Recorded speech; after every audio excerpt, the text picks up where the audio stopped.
অনেক অনেক শুভেচ্ছা এবং অভিনন্দন জানিয়ে শুরু করতেছি আজকের এই ক্লাস। ডিফেন্স মজার আজকের এই ক্লাসটিতে আমরা বাংলাদেশ সেনাবাহিনীর এমওডিসি সৈনিকের যে সার্কুলারটা দিয়েছিল সেখানে সাধারণ ট্রেড জিডি এবং করণিক ট্রেড ক্লার্ক ট্রেডের একটা সার্কুলার দিয়েছিল। সো এই দুইটা পদে তোমরা যারা বাংলাদেশের সকল জেলা থেকে আবেদন করেছো, বিভিন্ন জেলা থেকে তোমরা যারা আবেদন করেছো, তোমাদের যে লিখিত পরীক্ষাটা মূলত অনুষ্ঠিত হবে, অর্থাৎ ফিজিক্যাল যে পরীক্ষাগুলো হয়, উচ্চতা, ওজন, এগুলো মাপার পর দৌড়াদৌড়ি, এগুলোর পর সাধারণত যে লিখিত পরীক্ষাটা অনুষ্ঠিত হয়, এই লিখিত পরীক্ষার একটা ডেমো বা নমুনা প্রশ্ন নিয়ে আজকের এই ডিফেন্স মজার ভিডিওটিতে সম্পূর্ণ আমরা আলোচনা করার চেষ্টা করব। ইনশাআল্লাহ আজকের এই ভিডিওটি দেখার মাধ্যমে তোমরা বা আপনারা লিখিত পরীক্ষা সম্পর্কে একটা ফুললি ধারণা পেয়ে যাবেন এবং লিখিত পরীক্ষার জন্য একটা ভালো করে বাসায় বসে প্র্যাকটিস করতে পারবেন এবং পরীক্ষা দিতে পারবেন। আপনাদের কাম হইল গিয়া এই ভিডিওটা দেখা এবং এরকম যে প্রশ্নগুলো আছে সেগুলো বাসায় বসে বসে প্র্যাকটিস করা। তাহলে আমরা ফার্স্ট অফ অল প্রথম থেকে শুরু করি। সেনাবাহিনীর এমওডিসি সৈনিক, এখানে আমাদের পরীক্ষাটা হবে লিখিত পরীক্ষা। এখানে প্রায় সময় 1 ঘন্টা 30 মিনিট কিংবা হইলেও গিয়ে 2 ঘন্টা কিংবা হলো 1 ঘন্টার বেশি থাকতে পারে। পূর্ণমান 50। এখানে সাধারণত আপনাদের বাংলা, ইংরেজি, তারপর হইল গিয়ে আপনাদের গণিত এবং সাধারণ যে জ্ঞান বিষয়টা আছে এখান থেকেই মূলত আমাদের পরীক্ষাগুলো হয়ে থাকে। পাশাপাশি এখানে 2-1টা আমাদের যে বুদ্ধিমত্তা আইকিউ থেকে প্রশ্ন দেয়। সো আমরা পরবর্তীতে ওগুলো ইনশাল্লাহ এক এক করে দেখার চেষ্টা করব। ফার্স্ট অফ অল আমরা তাহলে প্রথম যে বিষয়টা দেখার চেষ্টা করব সেটা হলো গিয়ে আমাদের 1 নং দাগ। আমাদের প্রথমত কিন্তু বাংলা রয়েছে, যেখানে আমাদের 15 নম্বর রয়েছে। বাংলার 15 নম্বরের মধ্যে প্রথমত আমাদের যে বিষয়টা আছে সেটা হলো গিয়ে নিচে, এখানে বলছিল নিচে নিচে যে কোনো একটি রচনা লিখুন। এখানে 2টা রচনা দেওয়া আছে, আমাদেরকে যে কোনো একটা রচনা লিখতে বলছে। তার মানে আমাদের এখানে রচনা থেকে এই কোশ্চেনটা আইছে।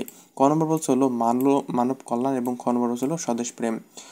যদি আপনাদের মানব কল্যাণ রচনাটা কমন আসে তাহলে এটা দেখবেন, লিখবেন, অথবা স্বদেশ প্রেম রচনাটা যদি কমন আসে তাহলে সাধারণ ট্রেড কিংবা করণিক ট্রেডের জন্য আপনি লিখতে পারেন। এখানে আপনাদের রচনাও থাকতে পারে অথবা ভাব সম্প্রসারণও অনেক সময় লিখতে বলতে পারে।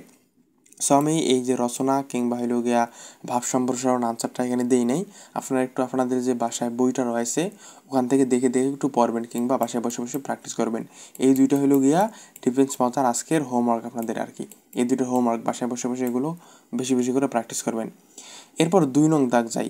2 নং দাগ দিয়ে বলছে হলো শুধু বাগধারা লিখুন। এখানে 5টা বাগধারা রয়েছে। 5টা বাগ, প্রতিটা বাগধারার জন্য আপনারা 1 মার্ক করে পাবেন। তার মানে 5-এ 5 মার্ক কিন্তু আপনারা এখানে পাইয়া যাবেন। কেমন? তাহলে আমরা বাগধারাগুলো দেখি এখানে কিতা কিতা বাগধারা আমাদেরকে দিয়েছে এবং সেই বাগধারাগুলোর আনসার করার চেষ্টা করি। সেই বাগধারাগুলো দেখে যদি আপনারা একটু প্রিয় বন্ধুরা লক্ষ্য করেন, এখানে দেখবেন যে আমাদের প্রথম যে বাগধারাটা দিয়েছে এখানে বলছে হলো ইন্দ্রপতন। ইন্দ্রপতন হইল গিয়া এর বাগধারা হইল গিয়া বিখ্যাত ব্যক্তির মৃত্যু। 2 নম্বর ছিল হাত ভারী। হাত ভারী মানে হইল গিয়া কৃপণ, অর্থাৎ হাত ভারী এর বাগধারা হলো কৃপণ। আক্কা পাওয়া। আক্কা পাওয়া এরকম আপনাদের যে এমআরসি সৈনিক পদে আবেদন করেছেন সেখানে আসতে পারে যে আক্কা পাওয়া এর বাগধারা লিখুন। সো আপনারা লিখবেন যে মারা যাওয়া। ডি নম্বর হলো অগাধ জলের মাছ। অগাধ জলের মাছ এর বাগধারা হলো খুব চালাক, এরকম আর কি। সাক্ষী গোপাল, ইহার যে বাগধারা হয় সেটা হলো নিষ্ক্রিয় দর্শক। এখানে 5টা কিন্তু ধরা হয়েছে, ABCDE 5টা বাগধারা রয়েছে, প্রতিটার জন্য 1 মার্ক পেয়ে যাবেন, তাহলে 5 মার্ক পেয়ে গেলেন। রচনাও 5 মার্ক রয়েছে, 5-5 10 মার্ক পেয়ে গেলেন। আরেকটা আপনাদের এইটা থাকতে পারে, সেটা হইল গিয়া বিপরীত শব্দ লিখুন। আপনাদের পরীক্ষায় বিপরীত শব্দ থাকতে পারে অথবা এখানে সন্ধি বিচ্ছেদ থেকে থাকতে পারে, এরকম আর কি থাকতে পারে। সো আমি এখানে বিপরীত শব্দ দিয়েছি। আমরা পরবর্তীতে যে ডেমো ক্লাসগুলো দেবো সেখানে ইনশাল্লাহ আমরা সম্পূর্ণ বিষয় বা পরবর্তী যে ধাপগুলো আসতে পারে সেগুলো নিয়ে আমরা আলোচনা করার চেষ্টা করব। তাহলে তোমাদের আর কি বুঝতে সুবিধা হবে কিংবা পরীক্ষা দিতে অনেক ইজি হবে। তাহলে আমাদের বিপরীত শব্দগুলো কি দিয়েছে, এখানে এ নম্বর দেখো। বিপরীত শব্দের এ নম্বর বলছে হলো আগে। আগে এর বিপরীত কি বলতো? আগে এর বিপরীত হলো পিছে। বি নম্বর ছিল এদিকে। এদিকের বিপরীত হলো ওদিকে। কেমন? এরপরে দেখো সি নম্বর আমাদের কি বলছে। সি নম্বর হলো অনুকূল। অনুকূলের বিপরীত হলো প্রতিকূল। আজ, আজের বিপরীত হলো কাল। এরকম সহজ সহজ বিপরীত শব্দগুলোই কিন্তু আসবে। জানা, জানা এর বিপরীত শব্দ হলো অজানা। তোমাদের কাজ হইল গিয়া এরকম যে আর কি সাধারণ আর কি প্রশ্নগুলো রয়েছে এগুলো তোমরা একটু বাসায় বসে বসে হিউজ পরিমাণে প্র্যাকটিস করবা। যত বেশি প্র্যাকটিস করবা তোমাদের ভর্তি পরীক্ষায় তোমরা সামনের ধাপে বা সামনের দিকে অত এগিয়ে থাকতে পারবা। সো রচনা আমাদের এখানে ছিল 2টা, 2টার মধ্যে একটা লিখলে 5 মার্ক পাবো গা। বাগধারা যে কোনো একটা বাগধারা 5টা আছে, 5টায় 1 মার্ক করে 5 মার্ক এবং হলো গিয়া বিপরীত শব্দে 5 মার্ক পাওয়া যাব। 3 5 15, বাংলায় 15 নম্বর আমি তোমাদেরকে কমন করে দিলাম। এখন তোমাদের কাজ হইল গিয়া আমি যেখানে যে রচনা দিয়েছি এটাই যে তোমাদের এমওডিসিতে পরীক্ষা আসবে এমনটা না। এরকম রচনাগুলো তোমরা বাসায় বসে বসে প্র্যাকটিস করবা, এরকম বাগধারাগুলো প্র্যাকটিস করবা, এরকম বিপরীত শব্দগুলো প্র্যাকটিস করবা। তাহলে ইনশাল্লাহ তোমরা সামনের দিকে এগিয়ে যাবা এবং তোমরা ইনশাল্লাহ এখানে ভালো কিছু করতে পারবা এবং এখানকার একজন গর্বিত সদস্য হতে পারবা বলে আমি আশা করি। সো বাংলায় সম্পূর্ণ বিষয়টা তো তোমরা ক্লিয়ার বুঝতে পারছো, তাই না? আচ্ছা, এরপর আমরা পরবর্তী যে ধাপটা দেখব সেটা হলো গিয়ে ইংরেজি। ইংরেজি থেকে সাধারণত আমাদের এখানে 15 নম্বর দিয়েছে। ইংরেজি 15 নম্বর কোন কোন অধ্যায়গুলো থেকে দিয়েছে এবং এই 15 নম্বর আমরা কীভাবে কমন পাবো, কোন কোন অধ্যায়গুলো থেকে এই 15 নম্বর কোশ্চিন তোমাদের আসবো, আমি এইটাও তোমাদেরকে এই ভিডিওটার মধ্যে জানাই দেওয়ার চেষ্টা করব ডিফেন্স মজার আজকের এই ভিডিওটিতে। সো ইংরেজির প্রথম যে আমাদের এখানে পার্টটা দিয়েছে বা প্রথম যে দাগটা দিয়েছে সেটা হলো 1 নং দাগ। 1 নং দাগে এখানে বলছে হলো কম্পোজিশন লিখতে। ইংরেজির তোমাদের এখানে কম্পোজিশনও আসতে পারে অথবা প্যারাগ্রাফও লিখতে বলতে পারে। সো কম্পোজিশন আমাদের এখানে দিয়েছে হলো ভ্যালু অফ টাইম। এই কম্পোজিশনটা তুমি যদি লিখতে পারো তাহলে এখানে তুমি 10 মার্ক পাইয়া যাবা। এই যে কম্পোজিশনগুলো কিংবা হলো গিয়া প্যারাগ্রাফগুলো, এগুলো সাধারণত অষ্টম শ্রেণীর কিংবা হলো পঞ্চম শ্রেণীতে যে আমরা বেসিক কম্পোজিশন প্যারাগ্রাফগুলো পড়ে আইছি, সেগুলো থেকে কমপ্লিট সেন্টেন্স যে পড়েগুলো আইছি, কমপ্লিটিং স্টোরি আর কি বেসিক্যালি। সো সেখান থেকে এই প্রশ্নগুলো আসে কিংবা এগুলো আসে, সেগুলো প্রায় কমনের বিষয় যদি তোমরা একটু বাসায় বসে বসে প্র্যাকটিস করো। এরপর 2 নং দাগ। 2 নং দাগে আমাদের এখানে দিয়েছিল ট্রান্সলেট থেকে, অর্থাৎ এখানে আমাদের বাংলা দেওয়া আছে, ইংরেজি করতে হবে। Translation the following sentence into English, অর্থাৎ আমাদের এখানে বাংলা দেওয়া রয়েছে, আমাকে এটা কনভার্ট করে ইংরেজিতে আমাকে নিয়ে যেতে হবে। তাহলে দেখি এখানে কি কি ট্রান্সলেশন দিয়েছে। দেখো এখানে আমি 5টা খুবই বেসিক ট্রান্সলেশন দেওয়ার চেষ্টা করেছি। ক নম্বর হচ্ছিল আমি বাংলাদেশি, এটাকে যদি আমরা ইংরেজি করি তাহলে এর ইংরেজি হয় আই অ্যাম বাংলাদেশি। দেখছো কত সহজ সহজ কোশ্চেনগুলো। খ নম্বর ছিল আমি মিষ্টি খুব ভালোবাসি, সিরিয়াসলি আই লাভ সুইটস আ লট। বুঝতে পেরেছো? এরপর গ নম্বর ছিল আমি খুব মিশুক, এর যে ইংরেজি হয় ইয়া হইল গিয়ে আই অ্যাম ভেরি ফ্রেন্ডলি। এরপর বছর ইংরেজিটা যেটাকে করতে বলছো সেটা হলো সে কি ভাত খায়। এটাকে যদি তোমরা ইংরেজিতে কনভার্ট করতে চাও আর্মির এমওডিসির জন্য, তুমি করণিক ট্রেডে কিংবা হলো সাধারণ জিডি ট্রেডে, যেই ট্রেডে অ্যাপ্লাই করো না কেন, যেই ট্রেডেই পরীক্ষা দেওয়া না কেন, সেখানে এইরকম ইংরেজি আসতে পারে। ইংরেজি করতে বলতে পারে যে সে কি ভাত খায়, সেটাকে ইংরেজি যদি আমরা লিখি তাহলে হলো ডাজ হি ইট রাইস। এরপর ডি নম্বর হলো মোহাম্মদ ইউনুস কে। মোহাম্মদ ইউনুস কে ওটা লেখার দরকার নাই, বাট এটার ইংরেজিটা কী তা হবো। ইহার যে সঠিক আনসার দেখো এখানে আনসারটা আমি দিয়েছি, who is doctor Mohammad Yunus, ই হলো ইংরেজি। দেখো ইংরেজি থেকে 2টা মূলত এখানে পয়েন্ট দিয়েছে। 2টা পয়েন্টের মধ্যে আমাদের একটা পয়েন্ট ছিল হইলো গিয়া আমাদের এখানে কম্পোজিশন লিখতে বলছে, আরেকটা পয়েন্ট হইলো গিয়া আমাদের যেটা থেকে আইছে সেটা হইলো গিয়া ট্রান্সলেশন। বাংলা দেওয়া আছে, আমাদেরকে ইংরেজি করতে হবে। তার মানে ইংরেজিতেও ধরে নাও তোমার এই অধ্যায়গুলো থেকে আসতে পারে যে একটা কম্পোজিশন বা প্যারাগ্রাফ অথবা ট্রান্সলেশন আসতে পারে কিংবা সিনোনিম অ্যান্টোনিম আসতে পারে অথবা ফিল ইন দ্য ব্ল্যাঙ্কসে আপনাদের ওই যে আর্টিকেল থেকে প্রশ্নগুলো আসতে পারে। তাহলে কমন তো পাইয়া গেলেন 2টা। এই হলো আপনাদের নমুনা বা ডেমো কোশ্চিন। এই ডেমো কোশ্চিনগুলো বাসায় বসে বসে প্র্যাকটিস করতে পারেন এবং এরকম একটা সাজেশন আছে, সেটা হলো গিয়া ড্রিম আর্মি নামে, যেখানে আপনারা সাধারণ ট্রেড অথবা করণিক ট্রেড যে কোনো ট্রেডে আবেদন করেন না কেন ইহার বিগত বছরগুলো প্রশ্ন পাবেন, পাশাপাশি এবছর কীরকম প্রশ্ন আসতে পারে। অর্থাৎ এই যে আমি ডেমোগুলো যেগুলো দেখালাম সেরকম ডেমো ড্রিম আর্মি সাজেশনটিতে হিউজ পরিমাণে দেওয়া আছে। পাশাপাশি আপনাদের যে ভাইভা পরীক্ষাটা অনুষ্ঠিত হবে এই ভাইভা পরীক্ষারও দিক নির্দেশনা দেওয়া আছে। সো আমি আপনাদের জন্য আর কি এটা সাজেস্ট করব বা আপনাদেরকে সাজেশন দেবো যে এই সাজেশনটা আপনারা সঙ্গে রাখার চেষ্টা করবেন। স্বল্পমূল্যে এই সাজেশনগুলো বিক্রি হয়।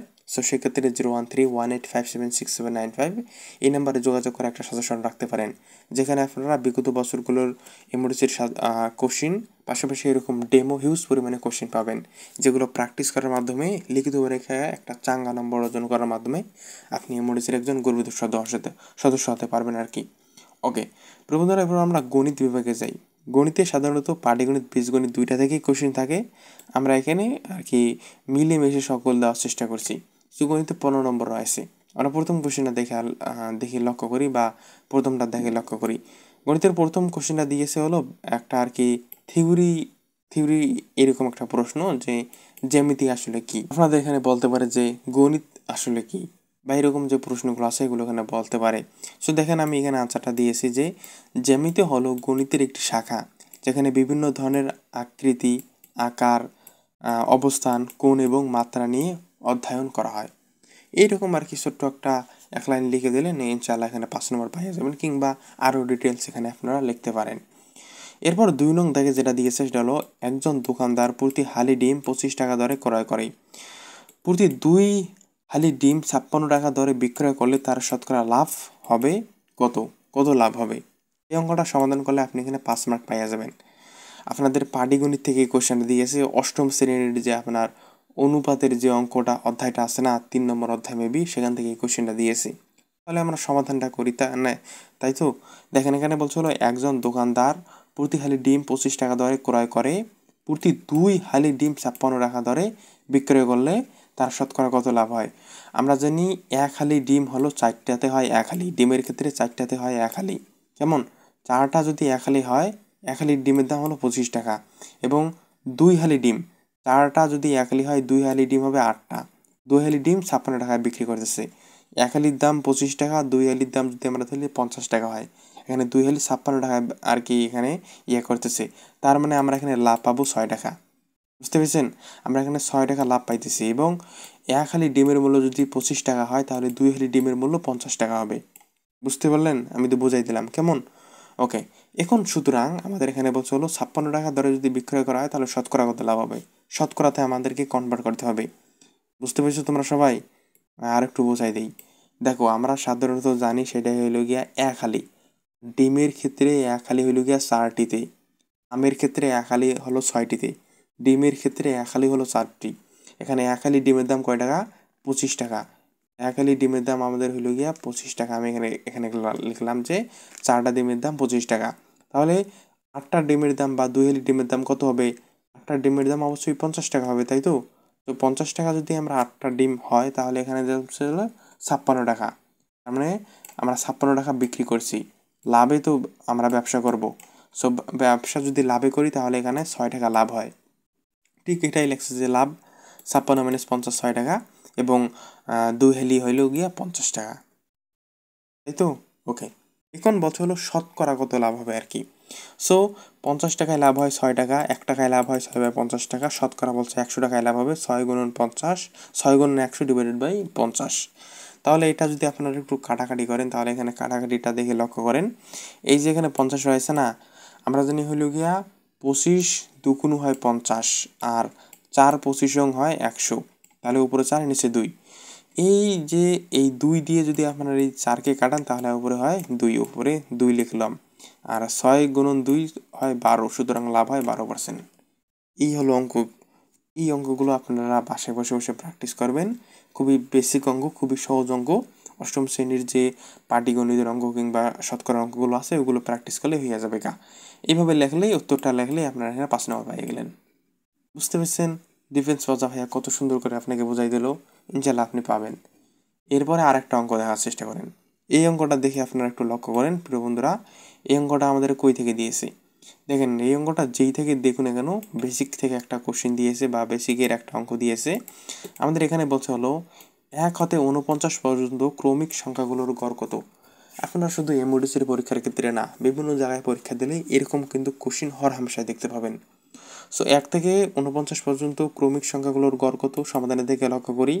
এটা যদি আপনি সাধারণ যে গতানুগতিক নিয়ম আছে সেভাবে করতে গেলে হিউজ পরিমাণে একটা বড়সড় আর কি অঙ্ক করা লাগবে। সো আমি শর্টকাট একটা মেথড আর কি আপনাদেরকে বলে দিই। সো আপনারা যে কোনো একটা ফলো করতে পারেন।